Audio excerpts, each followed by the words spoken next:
Low internet. I also want to finish this so I can go lay back down because I feel miserable. Me too. Yeah. All right. Are we gonna just bounce straight through releases after the regular show? Depends how many games you guys. Yeah, we talk can, about. but probably. Cool. I don't think we have a ton of stuff to talk about in releases and news stories. So Nope. sort of I'm just gonna keep talking when I'm talking. So if I interrupt or overwrite anybody, I apologize. Blame it on the latency. Yeah, our latency is too bad. I think I agree. I think we need to give each other a little bit of wiggle room throughout this episode. I'll mention it here once we start the actual episode 2 of just like Discord is being weird. Let's look at Discord status here. I don't want to watch non-stop Don't worry. Roblox action on Twitch. Go away, commercial. Before I start talking, I will just interrupt by saying, "Shut up, Moon," and then I will wait a beat, and then I'll start talking. There you go. That'll work. I mean, it works. All right. Are you guys ready to get started? Sure. Yep. Okay. Let's get started in 3, 2, 1. Welcome to a brand new episode of That Video Game Podcast, aka TVGP. I'm your host, Boston. Joining me as always is Moonpeer. Hello. And the Nymph.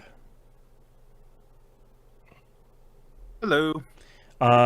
Wanted to make a quick note here at the beginning.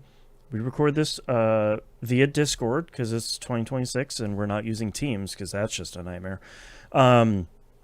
Discord seems to be suffering some sort of issue today where our latency is super high. So if there's a bunch of extended pauses or if Discord just drops a call, if we have some sort of issues here. Come on, bro. Yeah, like, if we have some sort of issue here, that's why. So like give us a little bit of a grace here.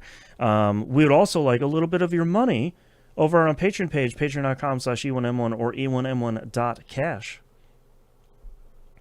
The ones and numbers, I said it in advance of him finishing his sentence. Our latency is so bad. $5 a month is the recommended tier. Early access to We Roguelike It and Critical Misses. Exclusive access to The Outcast. We talk about everything except for video games, except for this week where we talked a lot about video games, especially kind of like the PS1, PS2 era and James Bond movies. Talk a lot about stuff about that.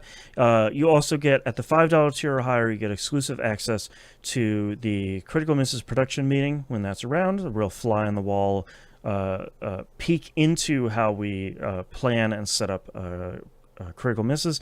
And then exclusive access to the Wayward Sons, the Supernatural TV show watchcast that Moon and Nymph are going through. All of that and more over at e1m1.cash. Ones are the numbers. I didn't say this one ahead of time. It's all right. We're giving. This is relaxed. Like we're not making sure we don't talk over each other. We're just giving each other the space, passing the baton. Anyways, Moon, turning it over to you. What is your point update, your score update, and the games you've been playing this week?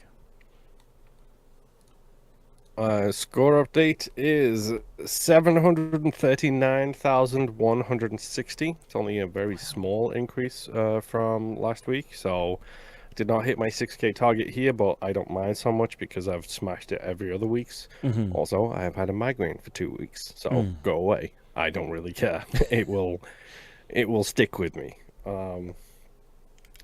I've only really played 3 games this week. We're going to start with Peak for Friday game night. It's every 2 weeks. Not this upcoming Friday. Join us next Friday. Not this Friday. Next Friday is the next one. Mm-hmm. Hit us up in the LFG Discord to get a loop in on that. I only played... long story short, we played some Peak. Bilsiford put a mod list together. To say the mod list went well would be a lie, so I won't. It went about as chaotic as it possibly could be and as faulty as it could be. There was a time when everyone was dead except for me. I was at the campfire, and it said Bilsiford was 11,339 meters away, or 113,000 meters away, which is Cool. just not possible. So I couldn't light the campfire. I couldn't res anybody, so I just equipped a bunch of balloons and jumped into the sky and let it kill me. At which point, it just hard locked us in because the game thought the Bill was still alive for whatever reason.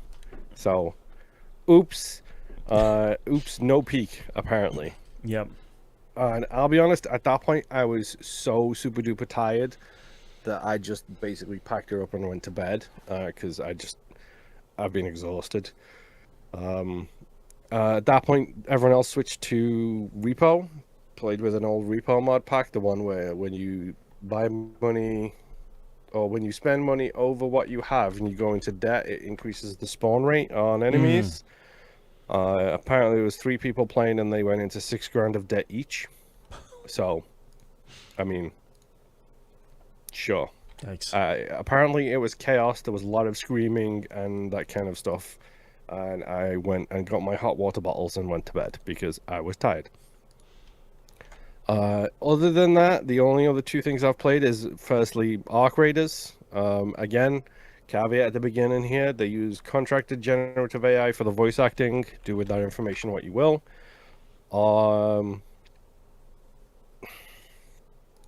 I mentioned it in my closing statement for this game last week. How, like, I really hate the fact that they use the contracted generated AI for the voice acting, because if it wasn't for that, I would be recommending everybody play this game, like, period. Like, I would outright be saying, like, there is no downsides to it, but there is, and it is very, very serious downside to the game. I absolutely adore the runs in this. I love the fact that the runs are short, they're quick, the tension build is real. One of the things that I think, and I'm not 100% on this because I'm not going to read 16,000 articles where nothing gets told and it's just a bunch of clickbait. From what I understand, they use an aggression-based matchmaking system. Which is to say, the more aggressive you are, you will get match made with more aggressive people. The game has a weekly reset that takes place on, I think it's Tuesday mornings, so like midnight Monday into Tuesday mornings. And I think, don't hold me to this, but I think that the matchmaking resets every Tuesday also. Because starting on Tuesday, I got into a lot of matches, both solo and with Rob, friend of the show, which were not negative, but annoying experiences, because every time we saw a human, they tried to shoot us in the face, which was very annoying, especially when we're just rolling around trying to do our own thing. Like, we just don't do that kind of thing, so it's like, whatever. Like, we ended up doing a bunch of free loadout runs, like, and it slowly improved over the course of the week to the point where, like, we played yesterday for a bunch of trials, and like maybe in like two of the matches we had a-holes who were attacking us, and everything else we just chill. Everyone was communicating, everything was fun and relaxed. That, like, there was a mission to get information from an underground bunker.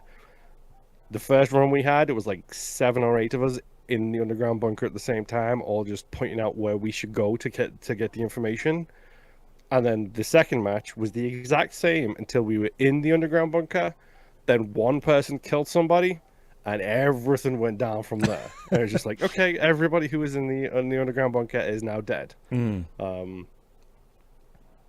After that, I played a couple of solo runs, I think yesterday, and most of them went great. There was this one wonderful moment where we were on the nightmare map I was talking about last week, the one I hate, that's all indoors. And like 6 of us all had our microphones on, and we were all just chit-chatting, talking about what each other's needed.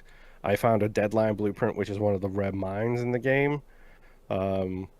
Dropped that off for somebody. Somebody else gave me an extended mag blueprint that I didn't have for it. Nice. And then there was just 6 of us running around the map trying to find the things that each of us needed.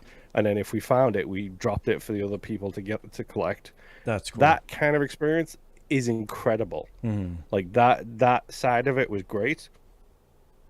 Part of the thing that tickles me was like when I was playing with Rob, we had one of the trials, which is the weekly missions, was to deal damage to ground-based enemies.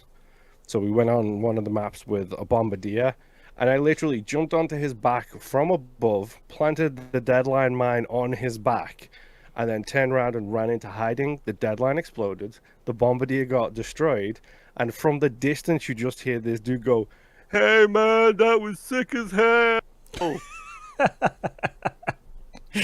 Incredible. And it was like, yeah, I agree. It was fantastic. Like, it was great because, like, Rob is on one side of the building, I'm on the other side. And I said to Rob, I was like, just don't do anything right now. I'm about to do something extremely stupid and I might need you to come and pick me up. Right. So I did it. I blew him up. And then literally just from the distance, like, you hear this guy say it was sick as hell. Then we went to, like, the hospital to get medical supplies that I needed. And as we're in there, two people come up behind us and start shooting at us. So because we're the sickest boys in town, we put the both of them down. Dang. And then as we're walking through the rest of the hospital, two other people come up and are like, chill, and like, hey bro, what's going on?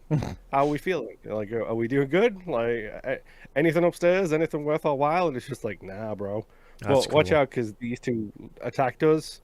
And it was hilarious because I think it was a couple playing, because the one who got down first like immediately surrendered, and the other one started crawling towards him, be like, "No, that's my boyfriend. That's my boyfriend." That's great. And it was just like, okay, whatever. Like it's the weird dichotomy of the game where it's like I did something cool, a random stranger said good job, Mm-hmm. then two people try and kill us, and then two friendly people show up and we just hang out and chill. Like one of the second group, the friendly group we ran into, didn't know where the locked door in the hospital was, which you need a key card to open, which is a rare drop. So myself and Rob pointed them towards it and then just turned around and left, so they didn't feel nervous about us trying to like potentially get the rare loot that's in there. Oh, nice. So like they could go in and loot away kind of thing. The only other two runs I really want to talk about is there's an achievement in the game for getting hit by a supply beacon. The supply beacon is you interact with a terminal, it fires a flare in the sky, and then they drop a supply beacon, which is usually just full of ammo, and maybe some good loot, occasionally a gun. There's an achievement for getting hit by it because it comes down on a parachute. Very Metal Gear Solid 5 kind of thing. Oh, okay. And I was like, okay, I'm going to try and do that one on this solo run I was doing, and this stranger came up behind me and shot me in the back, point blank range. So I was like, no, bro, I'm trying to do this I'm achievement. busy, man. So I ended up hiding behind a box and then like circling around, and just because now I've learned, shotgunning him in the face several times and putting them down. They surrendered by the time I'd even got close to their body, which means I didn't get the knockout animation. But that's when I realized every loadout I go into, when I'm not sure about the matchmaking, I'm going in whatever weapon I want to use and a shotgun. Because the shotgun seems to literally, it's not great against the Ark, but it is phenomenal against humans. So I just roll now with, like, usually it's the Anvil, which is the heavy duty pistol, and a shotgun. And then when people want to start playing around with me, I will just take out the shotgun and just take people out. I did the same thing when Rob got offed by somebody while I was trying to heal. I took out their team with that same thing. And they were over the microphone just yelling at me, "Your boy is dead. Your boy is dead." It's like, and You're next. You're next, buddy. yeah, like, you're both dead, so who really cares? And the only other event that I wanted to mention, the game has 30-minute rounds, which we've talked about. I like the fact that it's 30-minute rounds. It's not, a 4-hour in and out kind of thing. I was on a round trying to do missions, which means I was literally just sprinting from one side of the map to the other, over and over and over again, to try and do these quests, which you can do on a more staggered basis, but I'm just trying to min-max my way through the quests to get them done as quickly as I can. And I lost track of time, and if you if you're still on the map when the 30 minutes are up, basically an arc orbiter, which I'm assuming is a giant spaceship, comes in, and the round ends. It's just like, no, you don't survive. You're done, kind of thing. So I was trying to run to the exit point on this map, which is the Underground Railway. And as I'm doing it, I've got like maybe 30 seconds. And as I approach it, there's a Rocketeer and 2 other arcs firing bullets into this like escalator into the metro station. And a flare goes up, which means someone just died. Or rather, someone was just incapacitated. So as I'm going down these stairs, I'm avoiding all of these arc. I pull out my defib gun thing, pick up this random stranger, and then we hit the button to summon the exit thing with 2 seconds left on the clock. Oh, jeez. And because we hit the button, it didn't kill us. The giant explosion goes off. Oh. And then like 30 seconds later, the train arrives. We both get into the train and we both leave. That's cool. And it's one of those weird things where like, technically I just saved that guy's life while running out of time myself and almost died also. But that's an experience I remember. That person will remember it, and honestly, we will probably never see each other again. Right. That is it's the journey effect of like the influence that you have on each other's runs. Sometimes negative, but quite a lot of the time positive. And it's just like, yeah, this is great. Like, that guy survived because I brought him up. I had this great run with 6 random strangers where we were just talking crap the whole time through. It's like, again, if it wasn't for the one caveat, this game is 100% a buy this game for me. Yeah, Like, exactly. it's 100%. And hopefully, fingers crossed, they can come out and be like, yeah, okay, we made enough money that now we've done the X, Y, and Z, and that's great if they can. But Exactly. you know, we'll wait and see on that front. But yes, that game is great. Again, caveat aside, and I will restate it here in case you skip forwards. They use contracted generative AI for the voice acting. Do with that what you will. My final game this week. Oh, I hate myself. I know Boston doesn't look at the Xbox, so I know he doesn't know what this game is. I genuinely have no idea what's coming up next. I'm excited. But he should. Hey, bro, what is going on with Isaac? I mean, I feel like you could ask that question throughout the entire history of the Binding of Isaac's development, and that would be a valid question. I mean, you're not wrong there. Like, you're not wrong in the slightest.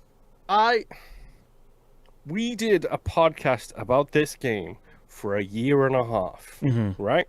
Yep. I'm not stupid. I'm not crazy. That is something that we did. However, I don't know anything about this game anymore. Yet ditto. I just don't. Yep.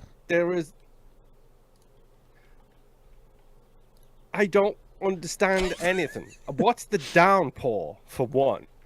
Like, what is that? I don't know what that is. Oh, okay, one of the new areas. Yeah, right. Like, what is that? What is the mines? Like, what? Oh, you mean the entire separate alternate pathway down into the dungeon that the Binding of Isaac now has? Like, yep. I don't understand. It's wild that anymore. Afterbirth and Afterbirth Plus came out, and the game is somehow it feels very much like it's like Vampire Survivors when the Castlevania DLC came out. You're like, okay, cool, this Out is of really curiosity, do you mean Repentance when you say Afterbirth? No. Is Repentance the most recent one? No, Afterbirth Plus is the most recent one. Yes. No, Repentance is the most recent one, I believe. Either way, whenever the most recent one came out, it reminded me a lot of when Vampire Survivors got the Castlevania DLC, where you're like, oh, this is really big. Like, look at all this stuff. And the deeper you get into it, you're like, oh, No, I just keep unlocking more stuff, and there's like dozens of things that keep unlocking.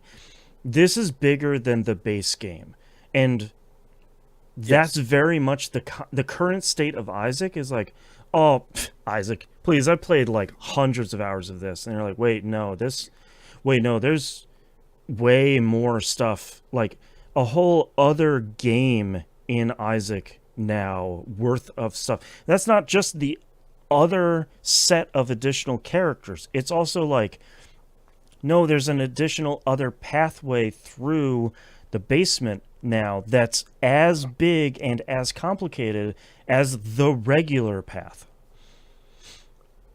Uh-huh. Like like my game my Xbox stats for this say I have played this game for 26 days. 26 tracks. days total gameplay time. Yep. And honestly, the only thing I can remember about this game now is certain things I've got. Like I got a Devil Deal room and Brimstone was there, and I was like, "This I know. I This remember I that, know. I know Brimstone. Brimstone is easy. I love Brimstone. Brimstone's fabulous. Best item in the game, bar none." And I was like, "Okay, this is good." And then all of a sudden, I'm getting like the Soul of Solomon, and I'm like, "I don't know what this does." Mm-hmm. And then like I can't even remember what the tail does, the broken tail, where it's like a slightly big curse, and it's just like I don't know what that means anymore, bro. Like, Did you turn on the additional item descriptions in the settings? no, because I don't know where it is. That, to be fair, that is a definite problem. If I remember correctly, the console versions at the moment have the option to turn on what was like the required mod for a lot of people on PC, which is like, if you're watching the video version right now, you'll see the mod in action. It's basically you get next to an item or a pickup or trinket or a passive or whatever. It'll give you a short description on the screen of like, it buffs your stats, and says, okay, it actually gives you 0.25 in these 5 stats, and it makes you a little bit faster. Or like, it's one of the 3 guppy items. What does this one actually do? And it gives you like a real firm description of it. It should be in Okay. one of the options ones. I'll double check here real quick while we're talking about it. I will have a look at it when we're done here, because I've got snow blowing to do, and then I'm probably gonna try and do my daily, because I'm at 7 dailies in a row now. I Okay. think if I do today's 2 successes. Let me tell you, bro, Hades and Isaac could not potentially be any more different from me if I tried at this point. Mm-hmm. It takes something incredibly special for me to not clear a run in Hades, and it takes something incredibly special for me to clear a run in Isaac. And I'm not even talking about like the new stuff. I mean the regular stuff. Right. I have lost every single ounce of my playability of this game. It's just like, oh yeah, this guy's an elite, and that means he does 1 heart damage, and I just walk straight into his bullet because why not? Yeah. Oh, and the womb, you take full 1 heart damage there instead Oh, of yeah, the there is. half hearts like you used to. Oh, I forgot all about that too. Right. Oh, and by the way, now there's rocks with gold embedded in them and golden poops, and like the challenges are ridiculous. Hey, bro, what? April Fool's Day? What? I hate that challenge. That is the dumbest challenge I have ever seen in my life. Have you played this challenge, Boston? Do you know what it does? Uh-huh, I do. Mm-hmm. So I'm struggling enough with Isaac as it is. So I tried some challenges. I did I think it's the Poopy Boy challenge, where you just get all of the poop related items, which I love that challenge. That one was kind of fun. Hilariously fun. Yep. And then the next one I wanted to try was the April Fool's challenge. And what that does is it just changes all of the key art for the items in the game. So let's say, for example, you see the syringe, and that's okay. That gives you speed up, and it gives you tier speed up as well, I believe. So you'll see the syringe and be like, oh, I'm going to collect the syringe. And then you get it, and it's like it's like Guppy's heart or Guppy's collar, Right. and then all It of a sudden you've displays got the 1 wrong HP sprite and a little for the times item. 1 question mark. Yeah, and it's like, what? Like, how are you supposed to build a run if you don't know what the thing you're picking up is for? Well, and also the game replaces all of the bosses with the bloat, because that's everybody's least favorite boss. So every single boss you're going to fight through the whole run is going to be the bloat. Great. If it wasn't bad Oh, enough. and the maps don't make sense either because you go out of one door and then you come in a different door and it's like you teleport across the map. Like Yep. the map makes no sense. You Everything can't is all even read the map screwy and the whole it's- time. Yep. Yeah, and It's I bad. don't know how I feel about Isaac anymore, Boston. I think I need to repent. Hey-o. Got him. And It's so hard because it's like, this is it's not the Isaac we played.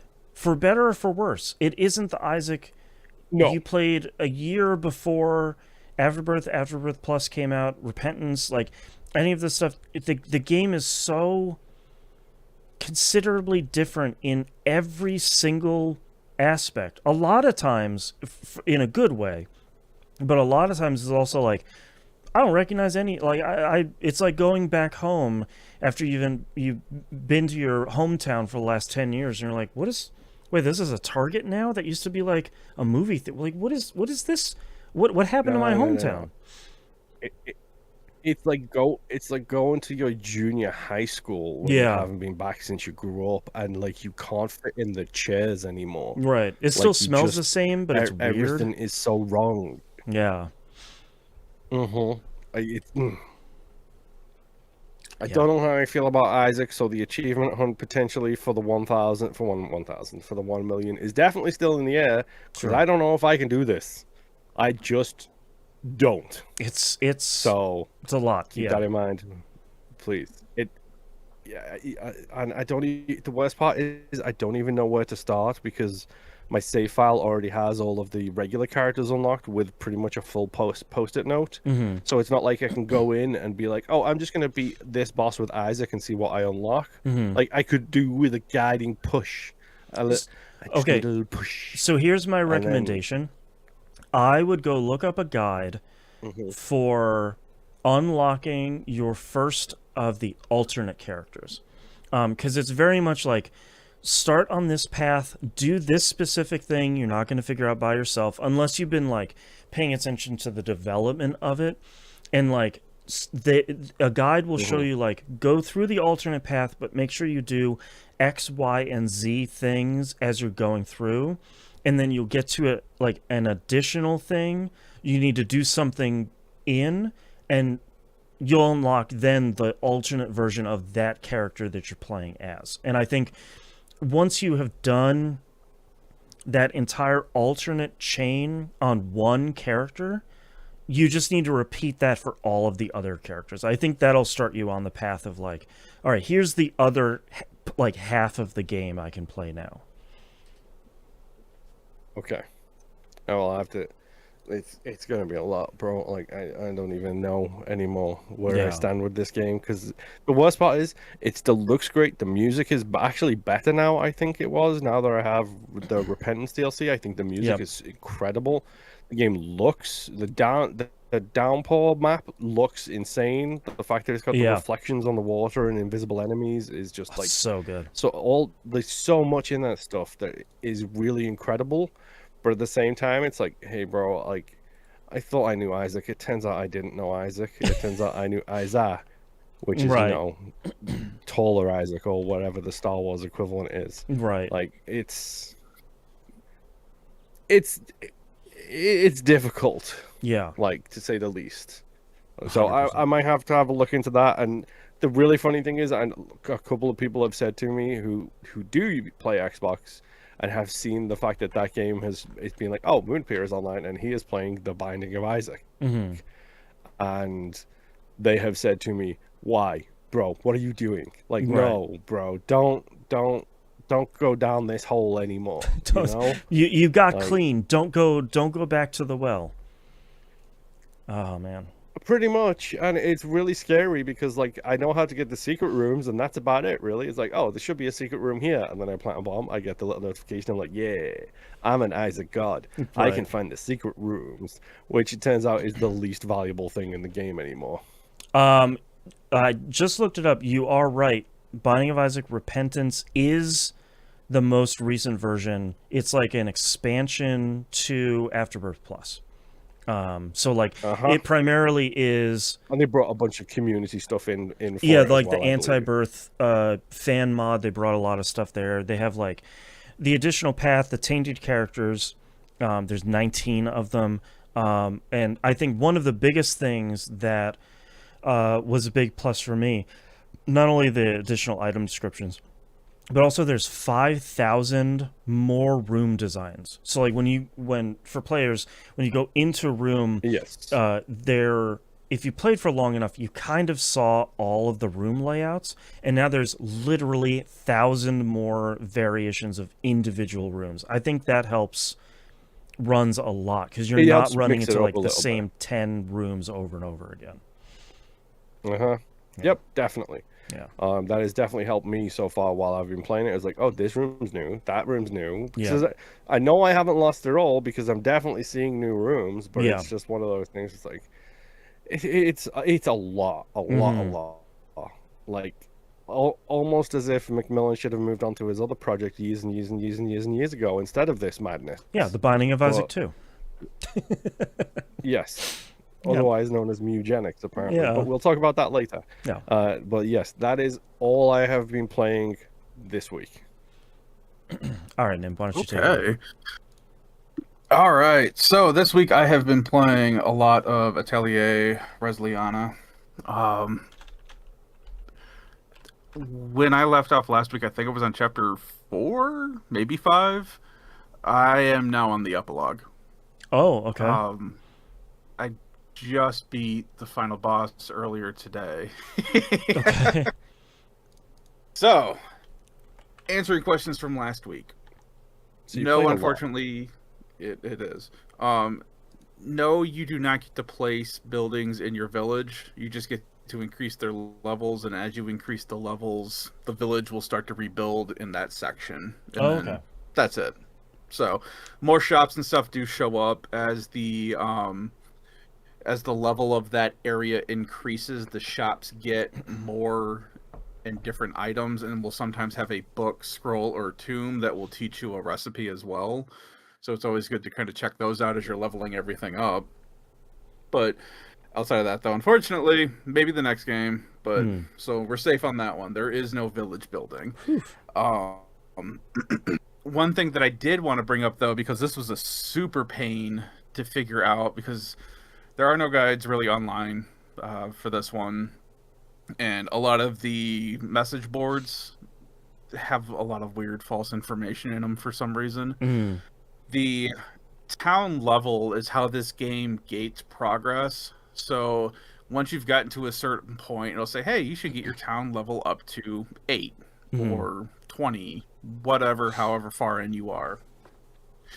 The game does not tell you that how to view the town level, and there actually isn't like a thing that just says town level and then reads you your level. What it is your the different industries that you are selling for that you can level up: the merchant, residential, manufacturing, nature, and farming. Every level in one of those is added as your town level, which is not pointed out anywhere. Okay. So if you have 1 point in each of those, then your town level is 5, even though it doesn't say that anywhere. Oh, okay. So that made it a lot easier. Once I figured that out, because usually what I would do is I would get, once you max out, for you to be able to increase the levels further, you usually have to go talk to a specific person, and then it will show you, hey, you need to create this item, donate this many of it, pay this much, and maybe there's like an extra item that you also have to donate on top of it, and then it will increase the level cap of that district or that district for that town. So I did a ton of that. Right now, all of my districts are level 12. So I didn't have to worry about... It was very rare for the game to pop up and be like, hey, you have to increase your town level, because I've been doing a bunch of stuff with the shops and getting the level up and all that. So I think there was only 1 or 2 times that I actually had to sit there and figure out, all right, what do I need to grind out so I can get this to actually work and get on to the next thing. But as you progress through this game, you come across more of the wandering characters. These are the characters that are from other Atelier games. There's, let me think, there's 1, 2, 3, 4, technically 5 that join your group. The rest of them are just characters that are in the world that you can either interact with, or you can send them out on like dispatch missions where they will go out for a set amount of time and then come back with a bunch of items and stuff that they had found. And the game will tell you what items they will find, and the way to progress how long they're out there for is just by doing quests or beating monsters or anything like that. So just carrying on like you normally would increases their time that they're out, and then when they come back, you just go to the clerk and then he tells you, hey, all this stuff's been turned in for you, and then you just get a bunch of items and stuff. So that's real nice. A lot of the stuff that they give you, because you can level them up to 5 stars, each individual one, and a lot of the items that they will bring back for you tend to be rarer items that you may not have access to be able to farm yet. So it's nice to be able to send them out ahead of time to be able to get them back, so that way you can continue messing with your recipe trees and stuff like that for synthesis. So, but outside of everything, obviously I got to finish up the epilogue, but up to this point, there wasn't really an antagonist for this game at all, which was actually kind of nice. Oh, interesting. This was pretty much just a, we are trying to rebuild this town. Hey, you can do alchemy. Help us do this. All right, cool. Now we've built this up. There are 2 characters that show up, and I think they show up like twice. And I thought they were going to be the antagonist. You fight them like 2 or 3 times throughout the story, and then they just up and disappear. Okay. Like you've beat them up enough, or they beat you up enough, because one of them, I don't think, unless you do a ton of prepping, I don't think you're meant to win the first time you fight them, just because they're so overpowered and have so much health over you. But I came super close. Nice. But after like the second or third time that you fight them, they're both kind of like, yeah, we're bored with you, and you don't really, like, we checked what you have, and it's not what we're looking for or anything that we want, and then they just leave. Huh. And at this point, there is a character, if they make a second one of these, which, God, I hope they do, there is a character that has already mentioned, hey, I'm planning on hunting down this group that they're a part of. Ooh. You want to come and help me hunt them down? I'm like, Heck yes, yeah. that would be great. But once they leave, though, it's like hours again before you even get like a whiff of maybe an antagonist. And the whole backstory with this game, I'm not going to get into specific story spoilers, but there is, in the like super far past, there were 2 factions, Red Alchemists and White Alchemists. We're going for like the specific power that you don't know a whole lot about, and there's not a whole lot of information for it. The White Alchemists were like, no, this isn't something that we should have.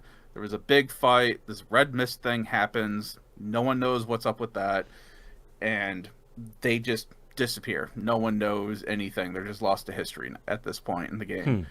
And then 12 years before this game starts, the village that you're rebuilding was taken over by that red fog again. It just shows up, no warning, and then disappears, and everyone disappears with it that was in the village. You now find out, going through the story, okay, this is a possible catalyst for why this red mist showed up 12 years ago. And this is potentially what has happened to the people 12 years ago. And that's where I'm at in the story right now. There's an interesting god that is kind of there that I've already fought, which I think is actually a first for an Atelier game. I don't think we've ever fought a god before. So, interesting. yeah, but it goes in some okay directions. It's not terribly story deep, but none of them really are. Sure. But I just found it more interesting that there wasn't like a straight up antagonist, because usually within first couple of hours of any of these games, there's like somebody Right. that's kind of off that you're like, that's probably him. That's But right. This one, it was just no, we're just rebuilding the village. That's all it is, and trying to figure out what happened. That's So, cool. I did not run into any like equipment checks this game like I normally do in all the other ones. I don't know if I was just on top of it, because like I said, when I first fought those two people and was taken out, it's like, all right, let's go back to the cauldron, rebuild a bunch of stuff, create a bunch of new stuff, and then there's maybe like one or two boss fights that it started out really rough, but I was able to get back into the swing of it and recover from it, and pretty much put the boss on its back foot. There was one time where a boss only hit me once, and I was able to just status check it the entire time, and Dang. it never made another attack again, and I took it out after a Alright. very long time. So I don't know if it does have like a skill check, kind of like the previous ones did, or if I just happened to be on top of it because I was always expecting there to be one.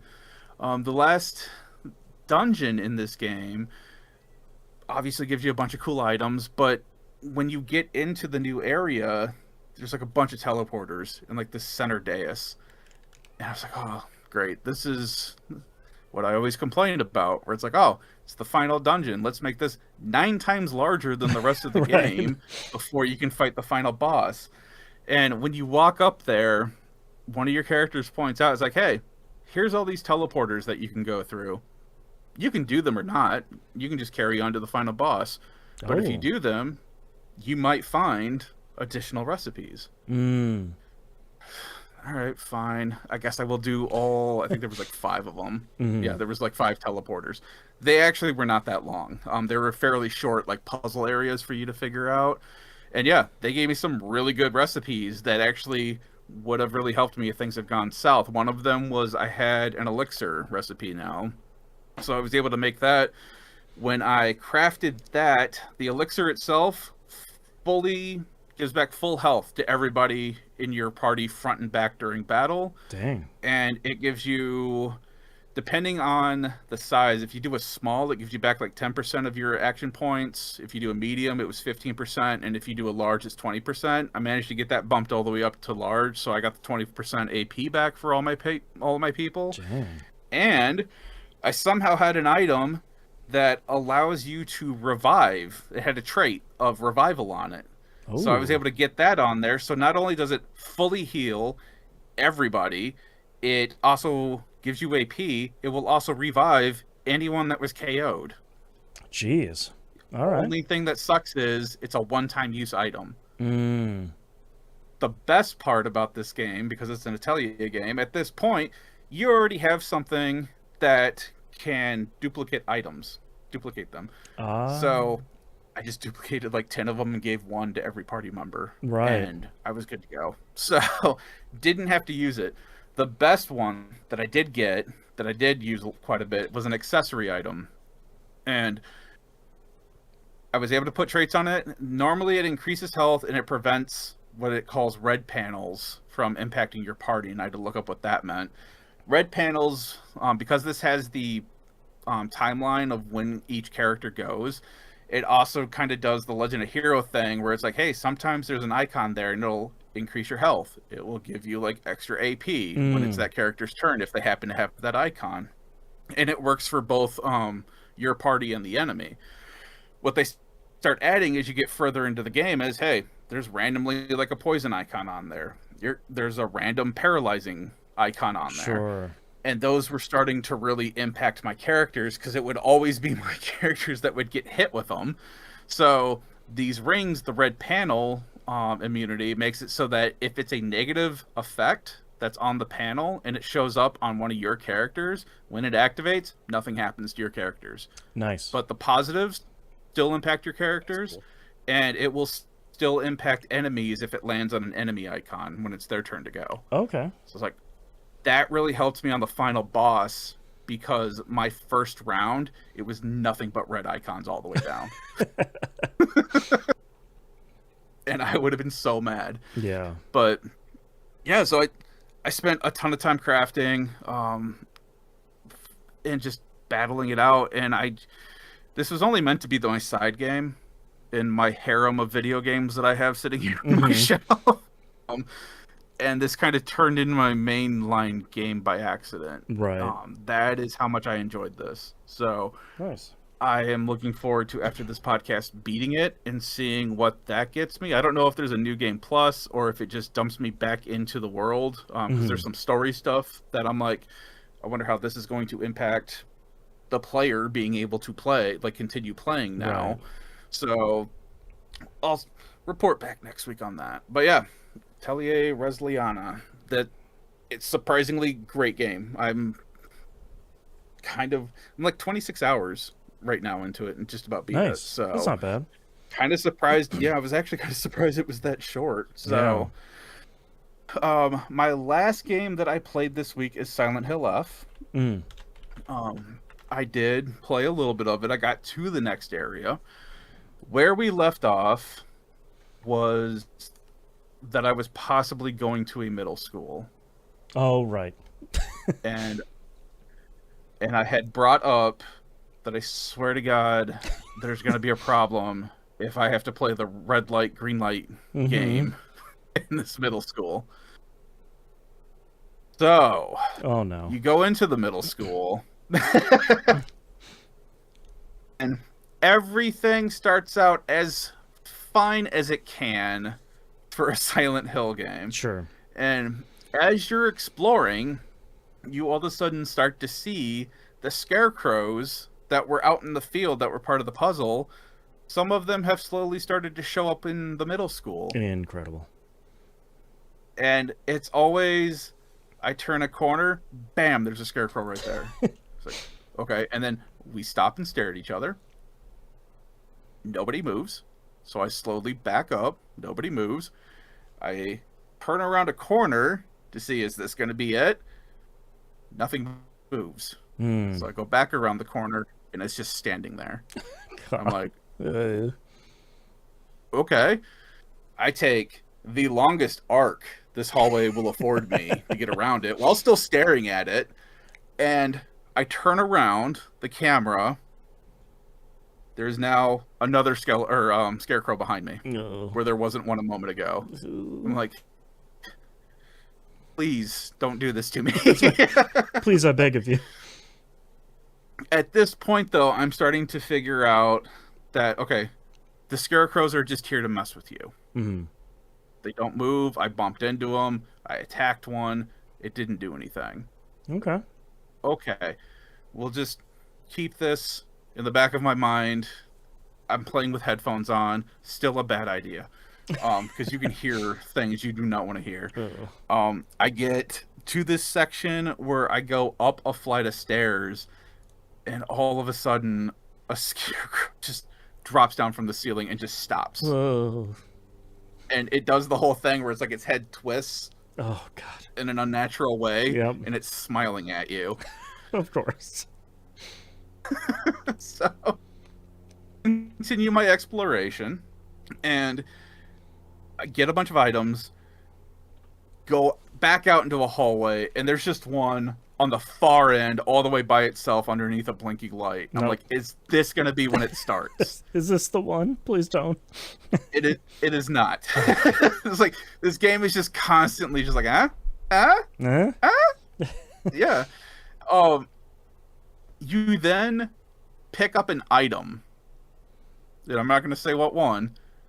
And then scarecrows with weapons start to show up. Oh, boy.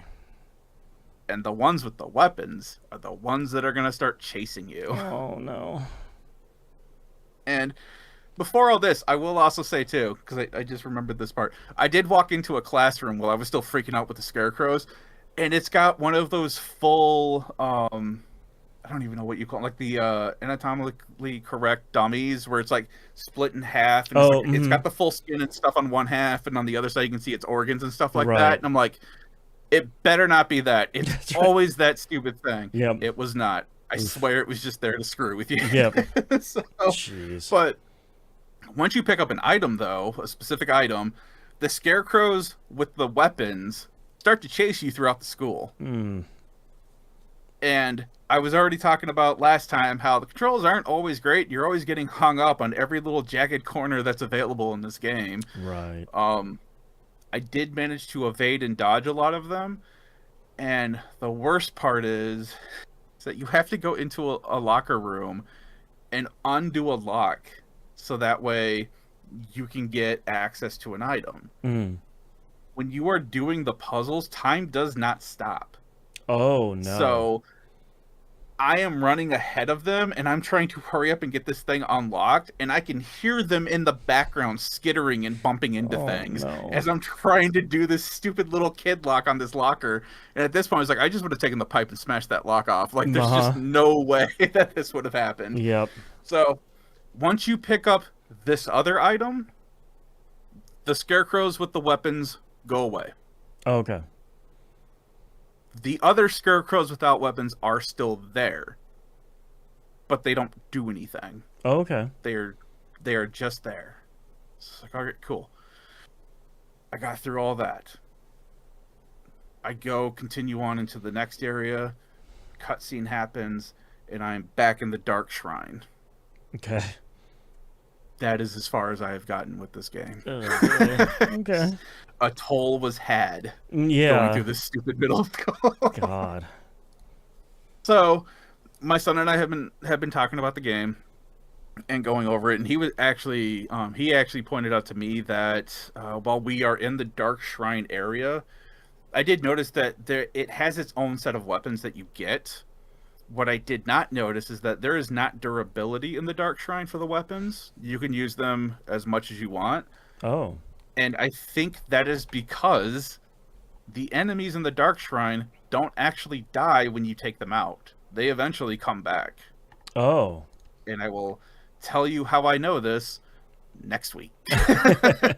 Because I experimented a little bit with it, and I'm like, this seems screwy, and I think I figured out what's happening with this. So, but I will get into more detail with that next week. But yeah, so hopefully my goal for this coming week is to get through the Dark Shrine and one more area, whatever areas after that, and then see where I'm at.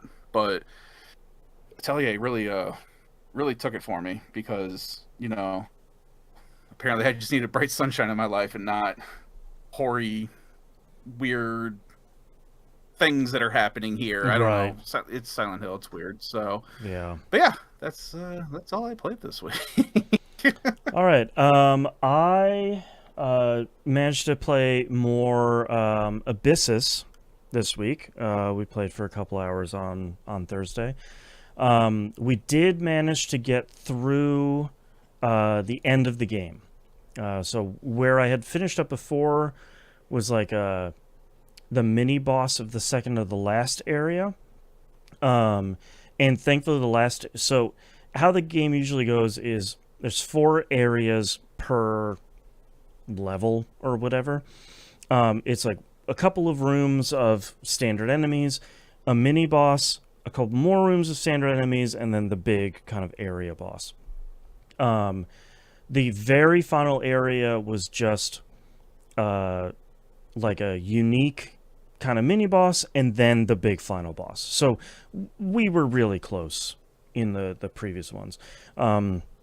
And Bill Sifford, who, you know, all of us play with a lot, he had played a bunch of this solo, and he was able to guide me through a lot of, like, here's where some of the really good stuff is, here's where some of the kind of secret items are, and, you know, here's great builds to go do and all of that.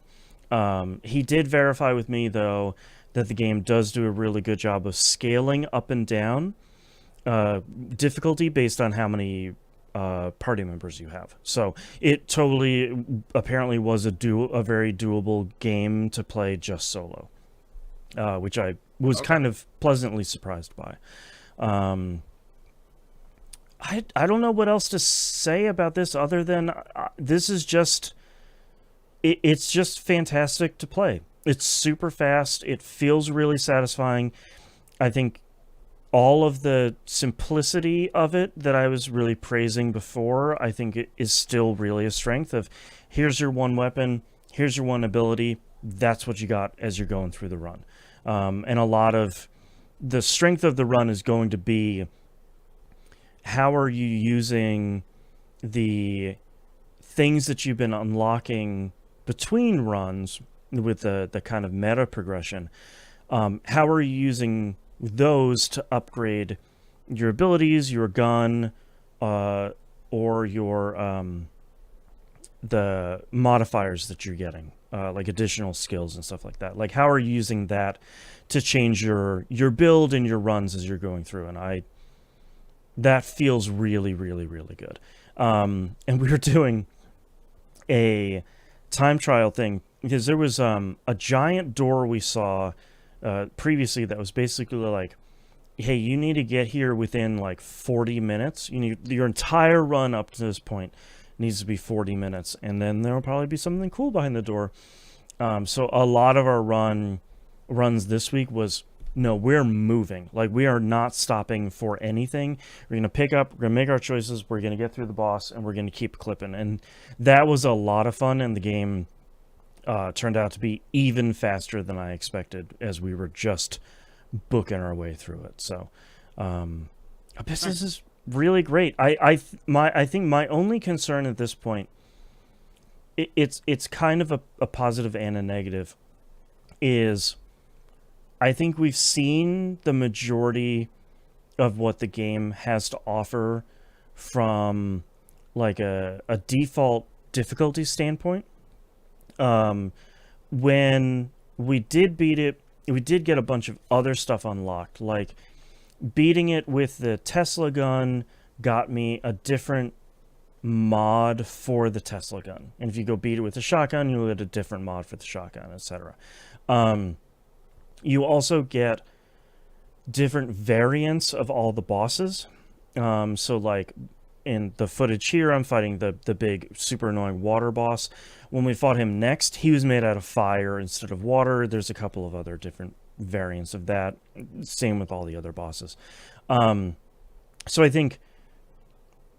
I don't think that's inherently a negative, because I think with what we're all looking to play right now with our friends is kind of that game of like, I know how to play it. Like, we all know how to play it. We all know what we're doing. We're getting in very quickly. We're playing as much as we can with the limited time we have, and then we're kind of getting out. So, like, we've done all of the learning. We've done all of the, like, figuring the game out. And now it's like, all right, what if I do, like, a blood gold shadows build? You know, what if I do that? Is that wild? Or, like, what if I use the handgun this time instead of a bunch of the other weapons? I haven't really used this one that often. There is also like difficulty sort of thing. It reads a little bit like the Hades difficulty thing, where I'm like feeding currency into this machine in the game, and I'm ratcheting up the difficulty as it goes. I haven't really gotten into that yet, because I think the first one was like, you deal with like 20% more elites as you're just going through the run. And I was like, oh, that's okay, but that might be a little bit more difficult than I think I'm kind of looking to play overall. So we'll get there eventually, but that might be where the kind of interesting, modifiers and changes happen in the game. So we'll see as we go. But Abyssus is still really great. I'm still really looking forward to playing this when we play it every week, and I'm looking forward to it every week. So it's super cool. I hope it comes to consoles at some point, because I think it would do really well on consoles, especially. So Nice. That's Abyssus. Next up, Stardew Valley. I started my JoJo run. So if anyone doesn't remember, or if you're a new listener here, I am trying to get the platinum for the PS4 version of Stardew Valley. And one of the trophies I don't want to do that isn't Journey of the Prairie King related is basically completing a Joja run, which is which I've never gotten anywhere close to doing, which I realized in this run, is that instead of restoring the community center, which is kind of what I consider the standard run, you instead go buy a Joja membership. Joja's warehouse takes over the old community center, and then you're purchasing town upgrades for gold instead of donating stuff to the Junimos and the community center. I realized I haven't done this at all because I didn't even know you couldn't do it at the beginning of the game. You have to wait until the community center opens back up. And then you pay 5,000 gold to Morris at Joja, and then he takes that whole thing over, and then you start buying all of the community upgrades. This is a really interesting run because I'm not going to play it for the entire length of it. I'm going to play it until I buy all of the Joja upgrades and get the trophy, and then I'm done with that one, and I'll just continue on my normal farm. But it's really interesting to play it the exact opposite way that I normally play it. When I normally play Stardew, I'm hoarding everything. I don't like to sell anything if I'm going to need it for like crafting or cooking or the community center or random requests that people need, like any of that stuff. I'm keeping so much of it. But in this one, I'm selling everything in town that isn't nailed down. Like, I'm cracking open stuff from geodes. All of that stuff is sold. I'm like, once I start upgrading my tools, I'm going to be selling bars that I have smelted. I'm selling every single fish that I have caught. Every forageable, that's getting sold. A bunch of wood and stone, selling that too. Like, everything is getting sold because I don't need it for anything long term. I just need the money short term to buy all the upgrades. So yay, capitalism is basically the long and short of that run. And it's been kind of fun in a different way, but it's definitely, even like barely scratching the surface of a Joja run, it's definitely not the way I really want to go. Because it's really not. Yeah.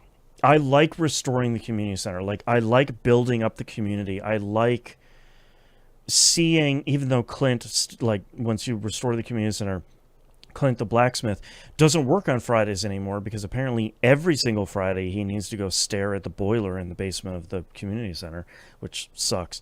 But like, I like seeing the people in the community use the community center after you restore it and all that stuff. Like, I like all of that, the Stardew Valley community stuff. So my dirty capitalistic heart gets to run for a couple of hours in this one. So it feels real. Feels real. That run through feels like it is against the spirit of the game. I agree. Like, that's my biggest issue with it. Yeah.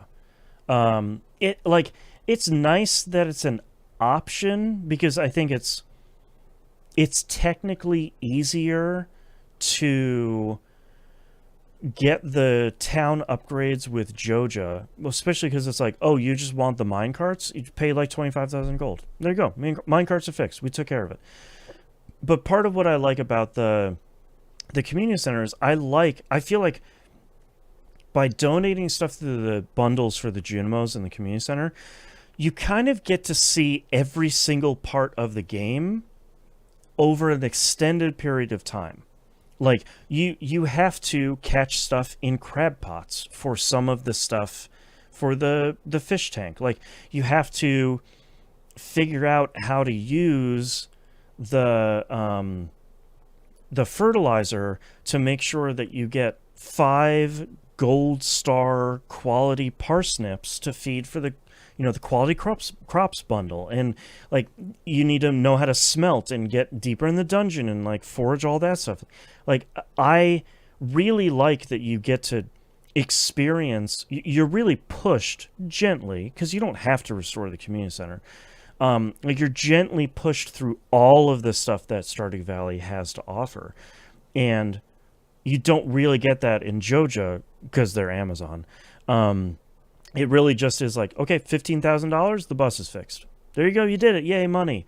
And it's like, that's the point of that run, but I agree with you. It really doesn't feel like the spirit of the game whatsoever. So I'm doing it for the platinum, for the trophy, but I'm feeling dirty about it at the same time. So that's why I'm alternating those on stream. So I do I think it's Monday I'll do one farm, on Friday I'll do the other farm. That way I'm not back-to-back Joja. Make me feel too itchy. Yeah, you gotta have your dark with your blue sky. exactly. Yeah. Last game I have here is Dragon Age: The Veilguard. So let's walk through the kind of the timeline here as it was. I don't want to play Dragon Age: The Veilguard anymore, but I thought Thursday for my short stream, it's only 2 hours, I will try out Veilguard for one last time. I don't have all the party members yet. I hadn't made the big decision yet. I feel like I should see more of the game to see if something grabs me before I just say I'm not going to finish it. So I said, all right, 2 more hours I'm hoping should be enough to find something here that is going to pull me through. And I start playing it, and I'm really not having a great time. Literally all of the men in this game that are dealing with my character are just the worst. They are all the pushiest, brashest, they're not believing Rook whatsoever about anything that they have seen or done. It's all of oh yeah, the Elven gods are back. Oh, of course they are. Why not? Oh, okay. And I have fairy wings. Oh, and it's oh, Jesus, yep. God, just shut up. But that's also my frustration is buffeted too, because to me, so much of Dragon Age has been the leadership in Thedas is corrupt or amoral or blind or has the wrong approach to the Darkspawn or the Fade or any villain that has shown up in any of these games. So to me, part of Dragon Age has been, I'm going to go do it myself because the Grey Wardens don't care, or the city doesn't care, or Kirkwall doesn't really think it's a problem, or whatever. I'm just going to go do it myself. And so much of this game so far has been, oh, but the Grey Wardens don't agree with me. Oh, what am I going to do? It's who cares? Just go fix the problem. You're Rook, you're the Pathfinder, you're Shepherd, you're the BioWare hero. Just go do it. You and your ragtag bunch of weirdos. Just solve the problem, man, and stop being oh, golly gee, the Grey Wardens don't agree with me. Oh, shut up. They suck. They have always sucked. They're not going to do anything. They have been a problem in the other 3 games. So that has been kind of annoying of Rook just running into a bunch of people and being this is a real problem, guys. The Elven gods are a real issue, but we're sort of at an impasse because of the Grey Warden leadership. And I'm oh my God, just shut up. I mean, you should get the people from Nim's game to come into the game and kill the god like they're doing it over there. Yeah, exactly. My characters have so much more going on than the characters in Dragon Age. Yeah. So that's been really frustrating. The quality of the writing is abysmal. It continues to be that, and I don't like saying this because I feel like this is the thing you hear a lot, but it really is that Marvel quality, quippy sort of writing. It really feels like it's stuck in a way that I think does very little for the game. And when the game tries to get serious, when you I'm not going to remember what his name is because he sucks. But like the guy that has the griffin buddy with him, Oh yeah. like when you go do his introductory quest, it's a lot of like the griffins need to be a secret. Now the darkspawn are coming. Everybody's gonna know about the griffins. It's like, yeah, okay, cool. Why? And he's like, I don't even have time. They need to be a secret. And it's like, okay, cool, but why? And he's like, don't worry about it. And it's like, no, this is your story. Like you need to tell your story, man. He's like, the secret griffins of the secrets. It's like, oh god, shut up. Meanwhile, he's going everywhere in the world with said griffin that's Right. supposed to be a secret. Right, and like it's just so frustrating because like, look, let's be honest, the Dragon Age games and the Mass Effect games have never been the paragon of exceptional writing, but they've been really good. And they are not high fantasy, they are not the best stories you've ever written, but there was like an earnest quality to so much of these games and a balance between them being earnest and them being weird. And this kind of like love of weird cornball characters that I think balanced itself out really well. Veilguard, up until what I'll talk about here at the end in a minute, is so overly serious that it's just like a caricature of Dragon Age and like a caricature of fantasy stuff that like it's so hard to take it seriously because it's just trying too hard in a way that's so off-putting. And the game, I've complained about this before and I will complain about this again. The lack of faith it has for the player in almost every facet is so frustrating because it's like, I've talked before about like you run into a puzzle and there's like three people that are like, just shoot the ballista. It's like, oh, just give me 2 seconds to just move the camera. Like I haven't even done this thing. Or like it does the thing that video games do where like a ranged enemy is going to shoot at you. So it has like a red arrow like aiming from it to your body. And someone's like, Rook, someone's shooting at us from a distance. It's like, yes, I know how to read a video game in 2026. But then the thing that frustrates me even more is like each one of these missions you go and do, it sort of follows a very similar kind of formula here where you're going through, you walk into a mirror and you do like a short focused mission, and it's going to be like, this person needs our help, or we're rendezvousing with this person, or ooh, there's this brand new area that we're running into. All of that. Each of those are like at most 30 minutes. They are not like a multi-hour complicated dungeon or anything like that. Which is a godsend for this game. Yeah, I don't know if very, very easily could have been just bloat every time. Right. And like it's kind of nice because you know when you're going to go through a mirror to go do one of these areas, it's going to be this kind of short, self-contained, focused thing. It has your story begins, you have some sort of thing, it wraps up in a boss battle, you loot a big chest, and you leave. But when you're finished with those areas, you usually get a cutscene where Varric is narrating, which is still the worst, where he's putting in a nutshell the entire thing you just played over the last at maximum 30 minutes.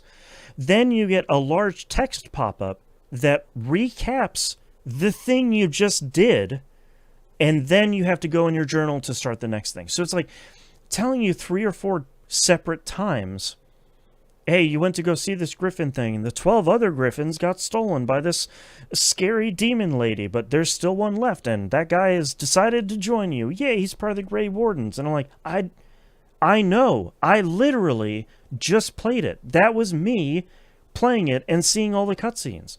So it's like... I'm very curious if that kind of thing is is a knock-on effect from and I'm going to use this phrase I'm making up right now, the TikTokification of attention spans. Like, people, especially young people, are struggling a lot these days with like being able to focus on one thing and actually take it in. Like, and I'm someone who multitasks like an MFer, so I'm used to doing two things at once. Yeah. But like, I can still remember things from like 40, 50 minutes ago. Don't get me wrong, couldn't tell you what I had for breakfast yesterday, but Sure. you know, Well, the that difference side is of though it. is that he's not joking though. It's within a minute you are being retold 3 different times the thing that you just did. Right. And like That's what I'm saying. I think is it concerns over a short attention span? Like, is that what it is? Maybe. I think No that's clue. that feels the most likely for me. I mean, we're seeing the thing that sort of infamously Netflix within the last, I think it was 2 years or so, put out a guidelines for their original programming that says people are watching a lot of Netflix while they're looking at their phones, so the characters need to say what they're doing out loud so viewers can keep up with the plot when they're half watching it. And that very much, As someone who has seen that, is stupid annoying. yeah, and it's stupid annoying in this game because like I just lost 12 of the 13 griffins and I got a new party member, and then Varric is like, and then Rook lost 12 of the party members and gained a 13th one, though, with this new party member. And they say their name. And then the big text thing comes up, and it's like, Rook just came back from saving, one of the last griffins. I'm like, Jesus God. So, like, all of that stuff is grating on me. And, like, none of the weapon and armor upgrades feel really great. The skill tree feels fine, but like none of the choices I'm making in the skill tree feel particularly impactful, and the tree seems way too big to like really put in more than like one specific spoke on this skill tree. So like that doesn't feel like it's propelling me through.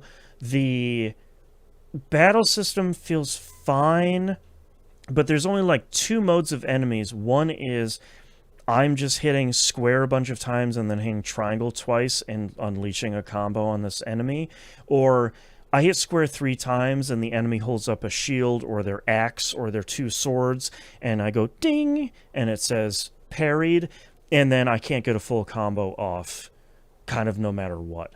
So like that doesn't feel really satisfying. The puzzle solving in the environments don't feel really satisfying.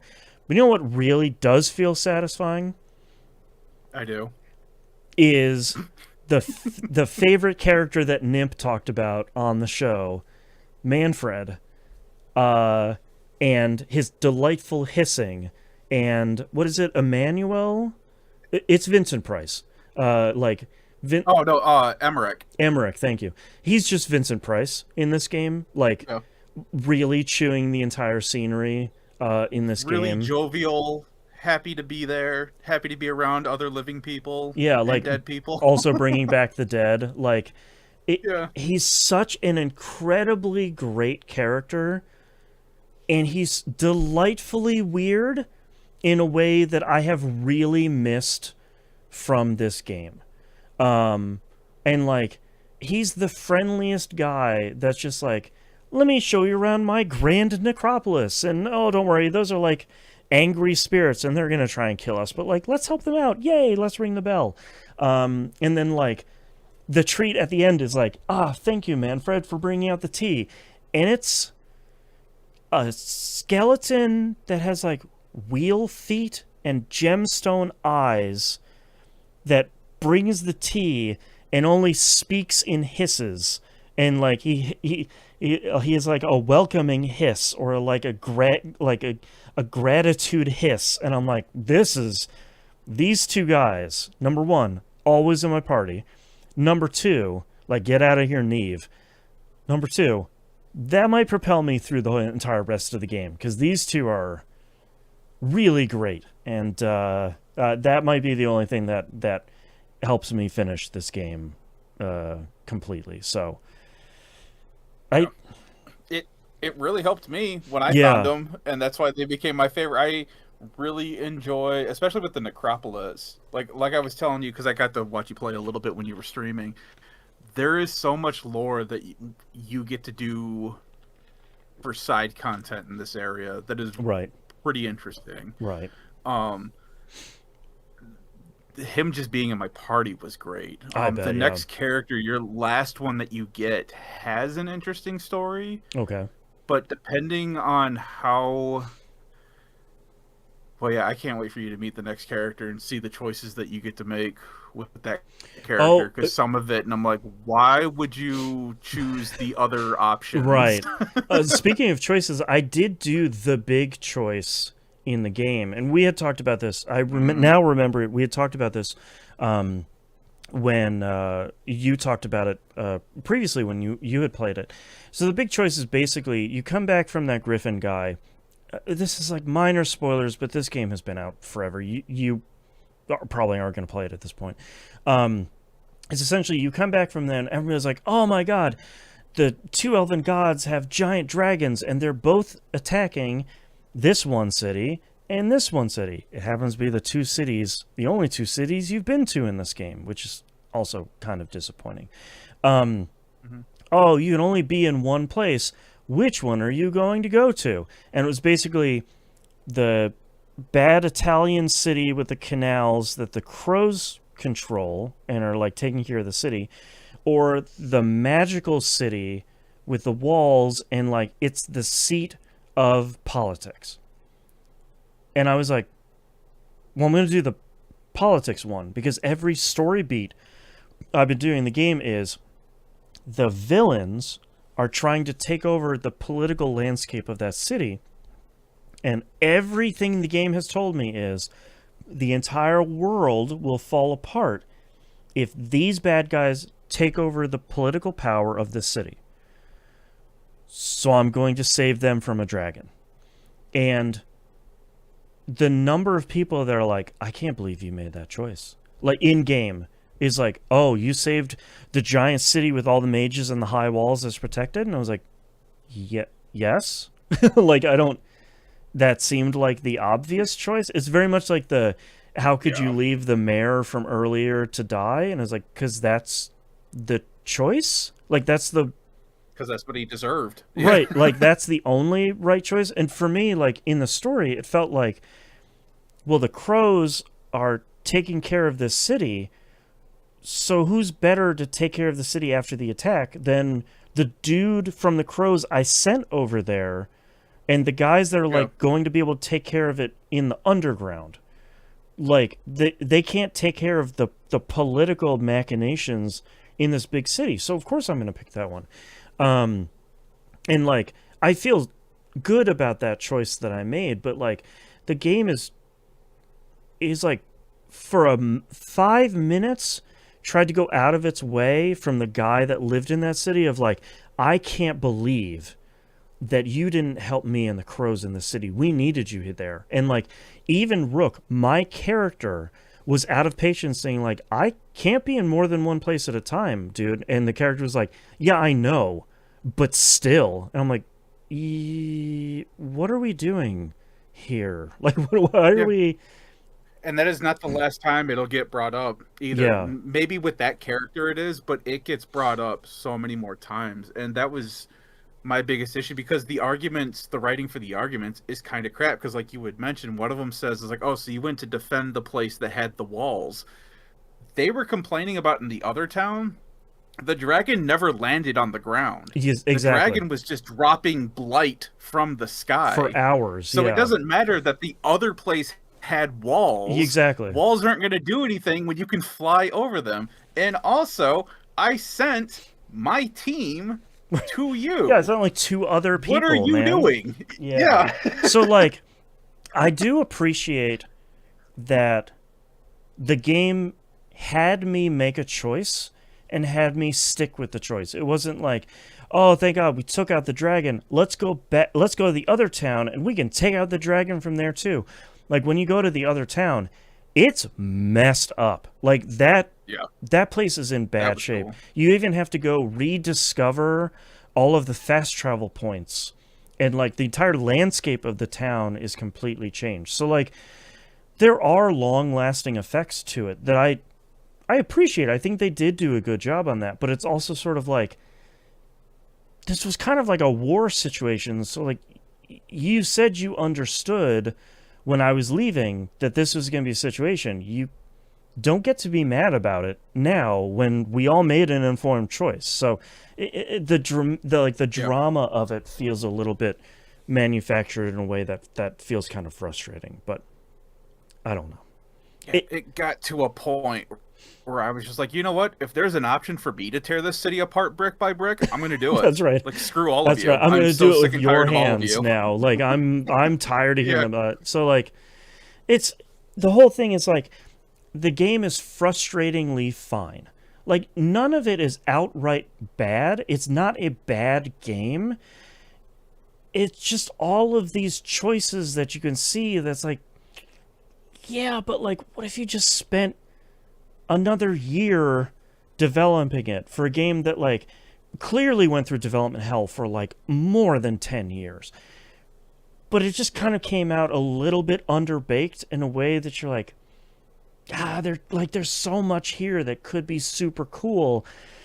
It just so far hasn't really met its potential, I think, which is, I know that's like a school report card of like student really isn't meeting their potential, but like it really does feel like that in kind of a disappointing way.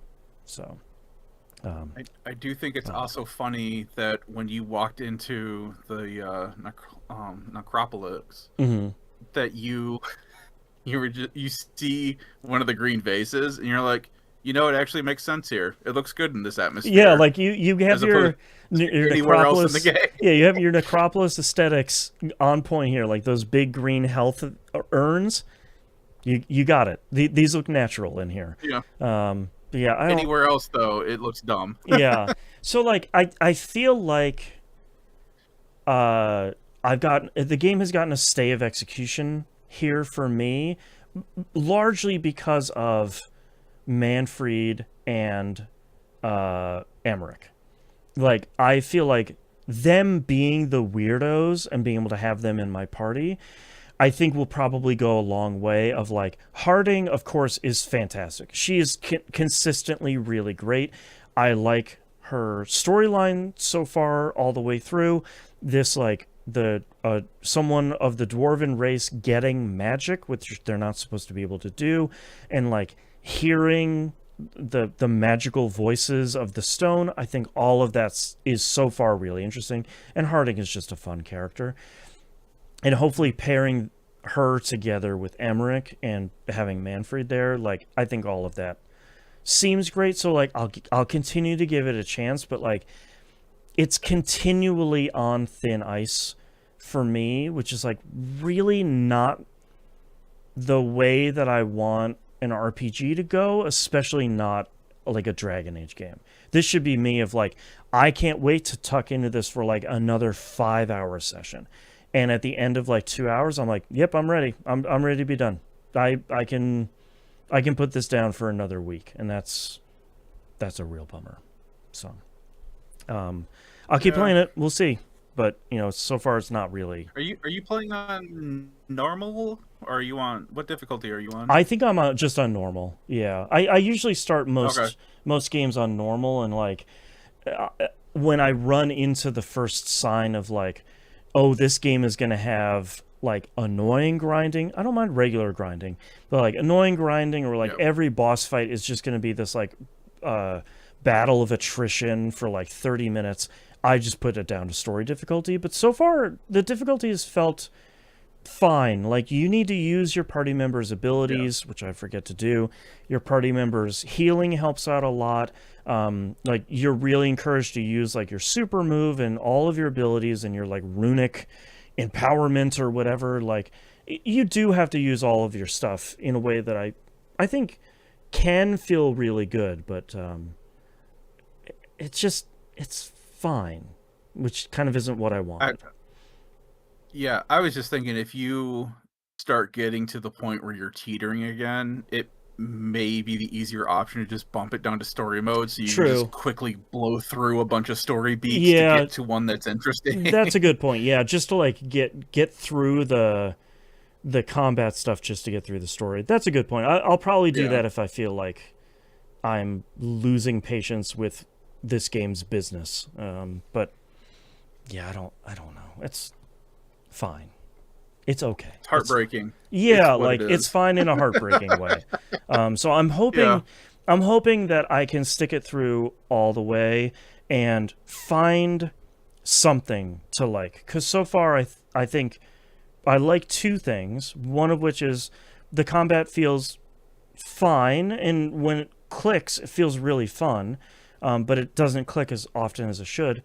And Emmerich and Manfred are both really great. Like those are the kind of the first really great characters that aren't returning from Inquisition that I think are really great. So we'll see. All right, let's blow through releases here really quick because we've been recording for quite a while and my voice is going to give out soon. Talk about releases for the week of February 9th, 2026. First off, we have Mugenics coming out on PC. If you haven't seen this has been in development for a couple of years. No, not 13 years. Don't listen to anyone who said that. Basically, Ed McMillan and Tyre Glale that made The End Is Nigh, and they've been working on a bunch of Isaac stuff over the last couple of years, are making a turn-based strategy roguelike cat breeder house designing mashup bananas thing. So like if you liked a lot of what Into the Breach did, and you wish that you could play that but with cats, it's that. So but with like all the scatological humor that an Ed McMillan thing brings to the table, for better or for worse. So I'm scatological. Are you sure?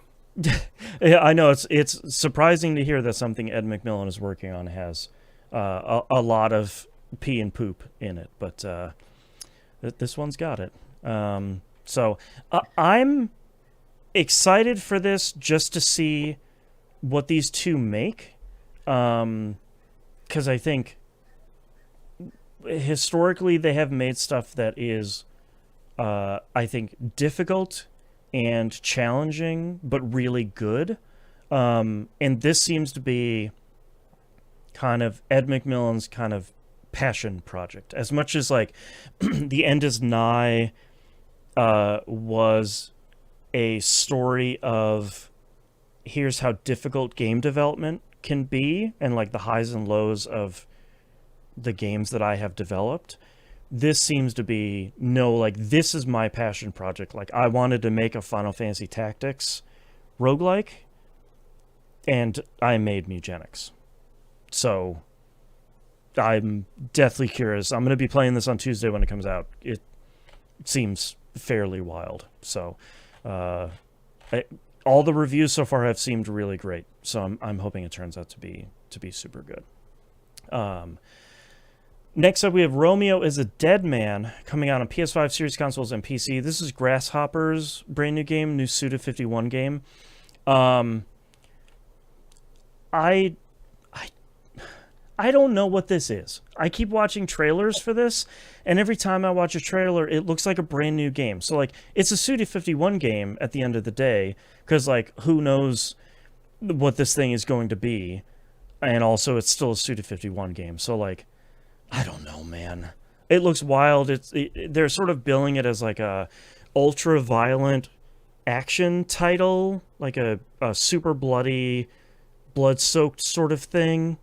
So, like, I don't know, man. You just need to watch a trailer for this one. I'm going to assume it's going to be another one of those games where it's just like, it's a Suda 51 game. You're just along for the ride. Like, just take it for what it is and just enjoy the ride and try and figure out what is going on. I have no idea. So, God bless him. Glad he's still making games. We'll see how reviews turn out for that one and see if people get it, I guess. Next up, BlazBlue Entropy Effect X comes out for PS5, Series consoles, and Switch. If you haven't seen BlazBlue Entropy Effect, it is a 2D side-scrolling BlazBlue beat-em-up roguelike, which I've been keeping an eye on it for the last couple of years because I didn't believe that was true, and apparently it's like one of the best sleeper beat-em-up roguelikes out there. And it basically takes a lot of the fighting game BlazBlue characters and puts them in kind of a 2D side-scrolling beat-em-up, which apparently is incredible. And with this one, it seems to be like a large expansion from the base game that just adds a metric ton of stuff. So I don't know. This game looks really great. BlazBlue has mostly been a fighting game, correct? Yeah, there's been... I think there was like one spin-off visual novel thing. Okay. But I think it largely has just been like... They put out like 3 or 4 fighting games, I think. And I think it's largely been dormant for a couple of years here. But like this seems to have been the kind of big thing that they have been working on and kind of licensing. So Yep. I don't know, it looks really cool. People have really loved this game, so I'm curious to see how this new version does. Seems like it's kind of the next big expansion for it, so that seems cool. BlazBlue Entropy Effect X.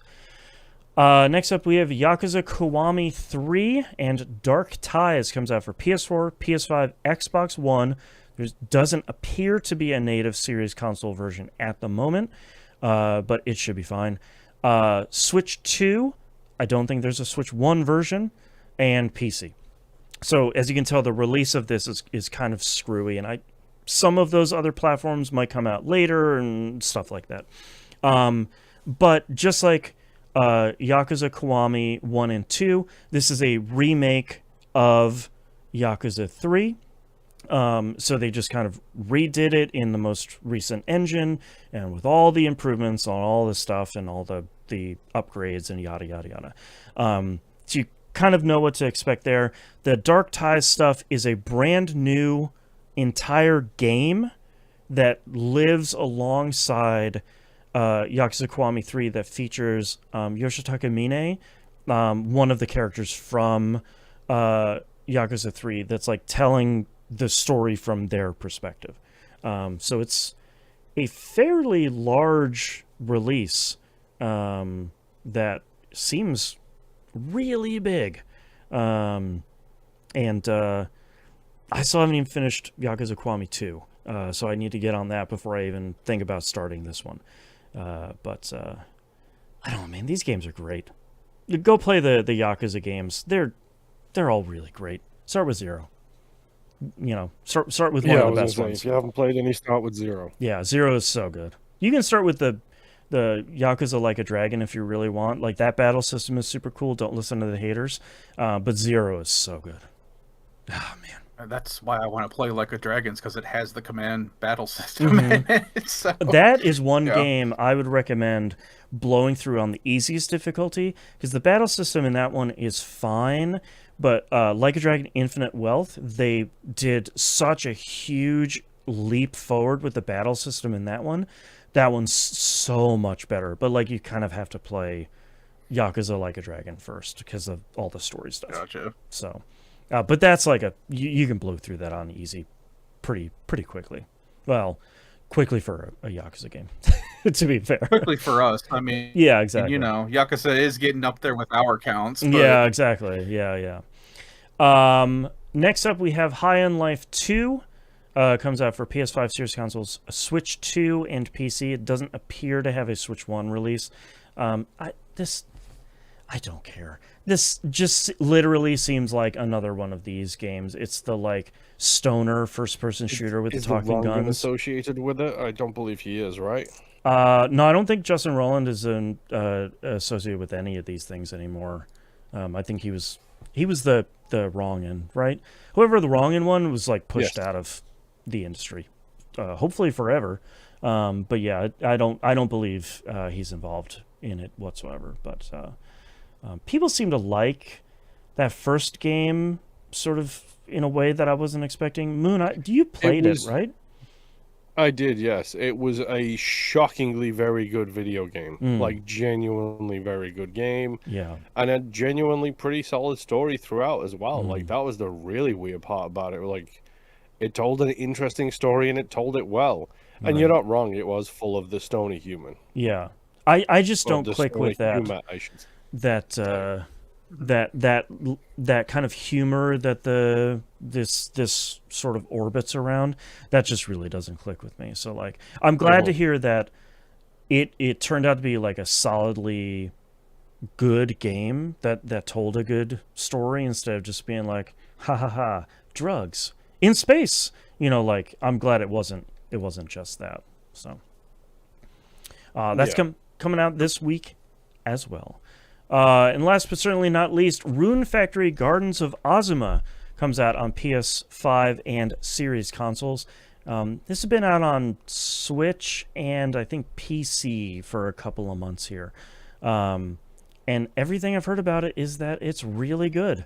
It has like more town building stuff, has more romance stuff, has a bunch of fun god stuff. The combat seems really great. The automation seems really great. I'll be honest, I'm still like a little bit intimidated by the Rune Factory games in a way that I'm not sure makes a whole lot of sense, but they seem... I feel like I see the bottom of the rabbit hole. The guy who's playing Stardew Valley on his 6th save file now. Yeah, it's that thing. It's that thing of like, no, I know where this goes. Do I want to open Pandora's box for a second time? Knowing that I closed it once? I'm not sure. And did I close it? I'm not sure about that either. So, like, it looks super cool. Like, I like obviously, I like town building if you've, like, listened to any of our episodes. And I like if there's one problem I have with Stardew Valley, it's that the combat sort of stinks. Like, it's not very satisfying. The combat seems like it's really great in these games. Torek in chat says, I honestly think you'd enjoy Rune Factory. Maybe try 4. 4 seems to be the one that seems to be the most approachable, I think, especially. It seemed like it was the one that was like, this is a good entry point for new Rune Factory players. Which is why I didn't pick it up, because it seems like it's a lot. I don't know. One of these days I will pick one. I don't think I've played them since 2. Is 2 when they did the split where you had Rune Factory and then you had what was it, Season of Ages or whatever? Oh gosh, yeah, the whole like studio business of like Harvest Moon split off to companies and the rights stick with one company. Got weird. Yeah, yeah, that whole weird history. I think that was around the time. Yeah. Whenever that happened, the game before all that going down was the last one that I played. That I was like, these are actually pretty fun. Yeah. That must have been what, the GameCube and PS2? Oh man, I think it was. Yeah. Jeez. Yeah. Jeez.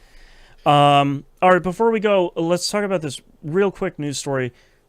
If you've been paying attention to anything that's happening in the PC industry or the hardware industry on the PC side of it whatsoever for, let's say, the last year, this will probably not be a surprise that Valve is confirming a delay for Steam Machine and Steam Frame specifically. You know, a couple of months ago, they announced in November, I think they had mentioned, they announced 4 things. It was like the brand new controller, the Steam Machine, Steam Frame, and something else that I don't remember.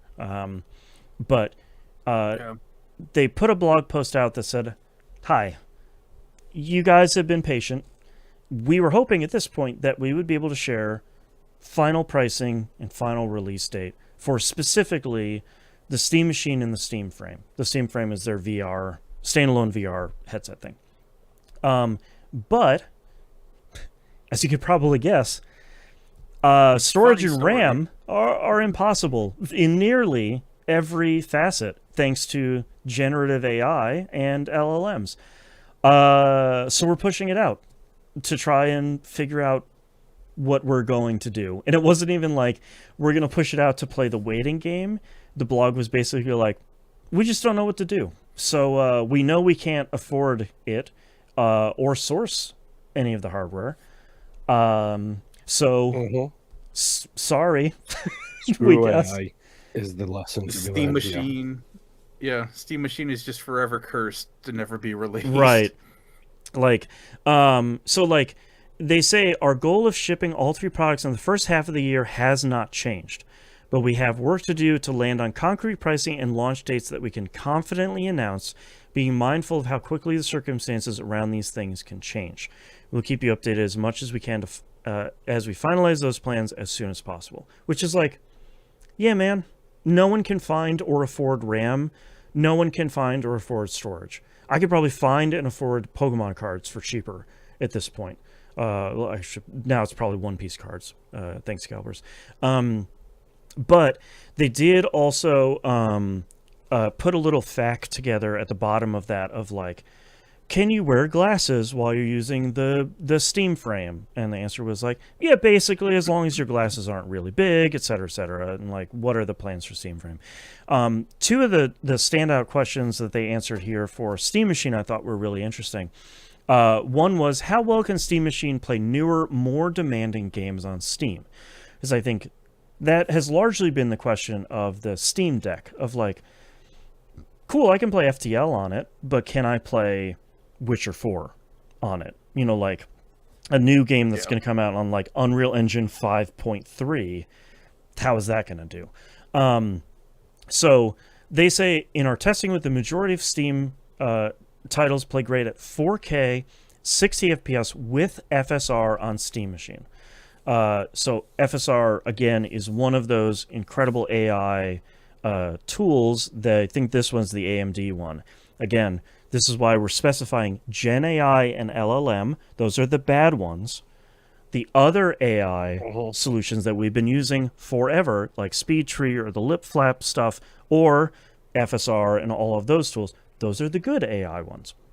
So FSR is one of those things where the game is rendering at a low or lower resolution and then using those AI tools to fill frames or upscale stuff or upscale things to draw a game maybe at 1080p and then display it at 4K. So you sort of get the frame rate benefits of rendering at a lower lower resolution, but then you're getting the great quality visuals using something like FSR. They said, however, there are some titles that currently require more upscaling than others. May be preferable to play at a lower frame rate with VRR. So maybe you aim for 40 frames per second with VRR, and VRR takes that to 120, and maintain a internal 1080p resolution. So they said, in the meantime, we are working on HDMI VRR, which is why you would want to run at 40 hertz with VRR on your TV or monitor. Investigating improved upscaling and optimizing ray tracing performance in the driver. They said, quote, so we're approaching this from multiple angles, which is exciting to hear. It's not just like throw more horsepower at it. It's like, no, we're working on the driver and the operating system and optimizing ray tracing and optimizing VRR and like taking a look at juicing up all of the individual components of it and hoping that that makes the games look really great, assuming that you'll be putting it on a big TV in your living room and having it be performant. So that sounds really great. And then we finally have, they've talked about it a little bit, but we finally have definitive answer. They say, what components of the Steam Machine are upgradable? They say the Steam Machine's SSD and NVMe 2230 or 2280 and the memory, a DDR5 SODIMM, both of those are accessible and upgradable. So that's great. It should come to no surprise to people that they're not like, you can replace the video card. That was never going to happen. Like, you can replace the faceplate on the front of it. That's great. But like, it's nice to hear them say like, yes, you can put a bigger SSD in there, which you should be able to. And yes, you can put more RAM in there, which you should be able to. So both of those are really great. So hopefully a lot of the wild industry happenings can ease. Hopefully, the bottom falls out of the entire Gen AI and LL industry. That would be really great. So we can sort of reset a lot of stuff. But in the meantime, hopefully that some of these prices kind of settle down at some point instead of continuing on the upward trend, because that's the last direction that really anything needs to go from a price standpoint right now. So again, we'll keep talking about those as details get settled down, because I'm still really excited about that. I'm more than sure I won't be able to afford it because I can't afford a Switch 2. But you know, I like the idea of it, and I wish I had like a tiny PC to play stuff in my living room. I think that would be really great. So one thing I did want to mention, I keep meaning to bring this up and then forgetting to talk about it, is my experience with the Ally and the Windows 11 like thing. Is like Xbox are talking now about how they want their next, basically they want their next platform to be this, except with an Xbox console built in, essentially. Right. I'm 1,000% down for that now. Like if I can get an Xbox console that also lets me download my Steam and my Epic Store and play all of my games on my couch. Like I was doubtful about it at first, but having used the Ally and being like, oh, I want to play Hades, which I own on the Xbox, so I load that up, and then hey, I want to play FTL, which I own on the PC, and it's like, oh, let me just load that up. It's like, it's insane how easy it is to switch between all of these different storefronts. The only thing that's missing for me from that is my actual Xbox console library, which I can't access on that because it's not a console. I can do the PlayStation Portal thing and stream it from my Xbox. Or you could stream it from the cloud, too. Shockingly well. Yeah, or I can do the cloud streaming for the ones that I don't have installed. Like, but it's not the same thing. A box, no, if they give me a box that has an Xbox like console library built in, and also I can get my Steam library on there, and my Epic Games library, and my GOG library, I'm like, yeah, I'm in. Like, and you don't even have them all in one place. You don't have the ROG Ally X. You have just the ROG Ally. So like, yes, even before the Xbox branding, I bought like a secondhand older model essentially. And it's so spectacular. Yeah, I feel like when we saw the Switch get announced, that was very much the time of like, okay. Like a handheld console with a dock, like, sure, okay, I guess that makes sense. But now at this point, that's like the form factor, and especially with the success of the Steam Deck. But I feel like when you look at, you know, Epic Games came out this week, and they're like, we're on the next Xbox day one, and you can just get the Epic Games Store on your Xbox. And everyone's like, what are you even talking about, man? Like, that doesn't make sense. I feel like if that's going to be the direction of home consoles at this point, at least from Microsoft's standpoint, I would be dead on my feet if I would hear Sony say, like, you can also fire up Steam on the PS6. And it's like, okay, that's who took over Sony and what happened to them. But I could see Microsoft separating themselves in the marketplace by saying, yeah, that's cool. You just have a Windows PC hooked up to your TV that doesn't cost now like $1,500. Nobody write in about the actual price. And it natively runs your Xbox game. Something the ROG Ally X doesn't do, no matter what Microsoft says, it doesn't. Xbox Play Anywhere is different than natively running your Xbox games.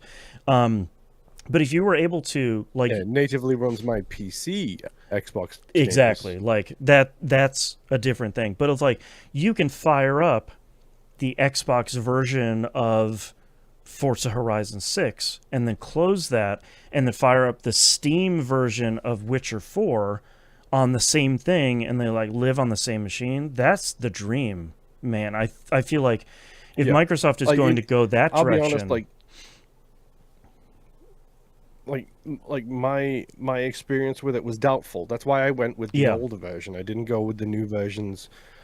Because like I'm pretty sure you have a Portal, Boston. I think Nimp has a Steam Deck, I believe. And I was I have a Portal. Yeah. Okay. We both want Steam Decks. Yes. Like I wanted to see what it was like, and like having don't get me wrong, setup was a nightmare because like you have to go to all of the websites, download the installers, and run the installers, sure. and then have it running on the thing. But and obviously you got the authentication process and all that kind of stuff. But Yeah. literally, like, I hit like the equivalent of the guide button, and it's got all of my stores right at the bottom. It's got Steam, GOG, like great. all of that stuff right at the bottom, and I can just, even from there, I can load into, just pick a game from a list, and it gives you a little symbol telling you what stores it's from. But you just hit it and it just loads it immediately. It's so incredible. And that's the dream. Like, if you could have that also play Xbox games and be connected to your PC, because like so many more games from Steam support controller now, not only because like SDKs are better or middleware is better, but also because of the Steam Deck saying like, okay, these games need to support controller because they need to support Steam Deck because everybody has them. Like, that's really the dream of like, you can just pick a bunch of games from this list, and who cares where they are? Like, you can install and play them. And I think even a couple of years ago that would have sounded like a pipe dream, but I feel like in 2026 it's like, well, maybe we're closer to believability than we were even a couple of months ago. Yeah. And I think that's really exciting. So we'll see. We got some interesting industry stuff coming down the pipe this year, I feel. And hopefully some big swings here. And not just unions. The unions should be a continual big swing, but that's a separate thing. All right. We need to get out of here. Thank you so much, everyone, for listening. That's the end of our episode. If you'd like to visit us, you can do so at tvgp.tv. Everywhere to find and follow us is on the right-hand side of the page. Don't forget to join our Discord server, discord.tvgp.tv. Please don't forget to support us over at Patreon, patreon.com/e1m1 or e1m1.cash. Ones and numbers. $5 a month is recommended tier. Anything above and beyond that is greatly appreciated. If you can't support us over on Patreon, please like, comment, subscribe over on the YouTube stuff. We have a video version of every show that hits the public feed over there. Everything that gets hit exclusive on the Patreon doesn't have a video feed for like a whole host of reasons. Follow us on Twitch or YouTube. It will let you know when we go live every Sunday at like 2:30-ish p.m. Pacific, twitch.tv/E1M1 Network. Also, most importantly, please don't forget to rate us positively on your podcatcher of choice. That really does help any podcast you love. If you don't love the podcast, stop hate listening. Like, maybe like support their ads or whatever. That would help. But like, rate positively. That helps more people find the show, and especially for podcasts of our size, that really, really, really does help, genuinely, and something that's really fast and easy to do. Even if you just toss, a 5-star or a like, or 10 stars or whatever, that helps. You don't even need to like do a written one. That really does help. All right, I think that's it. Thank you so much, everyone, for listening. We'll see you all next week. Bye. Bye. Bye. All right, Nimp. What are your titles? All right. I have Giving Everyone the Space, The Sickest Boys in Town, My Dirty Capitalistic Heart, and The BioWare Hero. All right, Moon, what do you have? Pregnant pauses. It would be a lie. The Sickest Boys in Town. What is going on with Isaac? I think I need to repent. And the other ones Nim said. I can't remember what everyone said. I have Oops, No Peak, What's Going On with Isaac, 26 Days, and The Sickest Boys in Town. Sounds like Sickest Boys in Town and What's Going On with Isaac appeared multiple times. Is there any of them that you guys are feeling strongly about? Not really. I kind of like the Isaac one. I'm good with whatever. Like just a smidge better than Sickest Boys in Town. Well, of course you do. It's Isaac related. Yeah, it's easy. It's easy. Just like Abby Russell said, it's easy. I'm good with that. Okay. And I'm ready. Oh, dang. Okay. Well, what is it? What's going on with Isaac?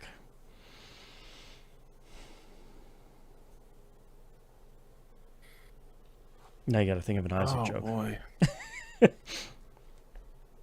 It's not going to come. Here, I think how I about- played maybe 5 hours of You Isaac. should hit the wiki and hit if there's like a randomize button.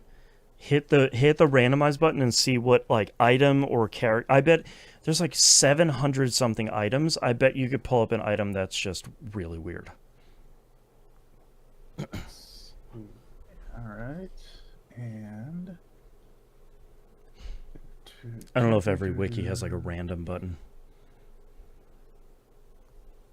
see it on this one, but what I can do, yes, A random. I'm just going to type in the letter H and hit search, and this is brought up Hush. There you go. That works.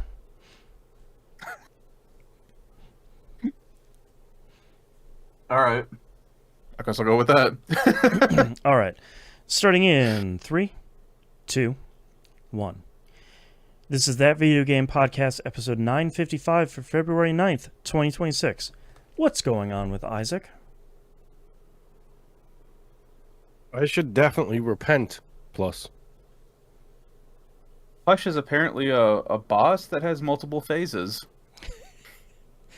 All right. Thank you very much, everyone, for listening and watching. We do greatly appreciate it. Really happy to see a bunch of people that are coming back to week over week in the chat. Love having you here. Love seeing you here and love reading all your stuff out in the episode. And hopefully, we'll see you sorry all about next the week. latency this week. That's right. Yeah. Hopefully, That's no not our more fault. latency. Yeah. We'll see you next week. Bye.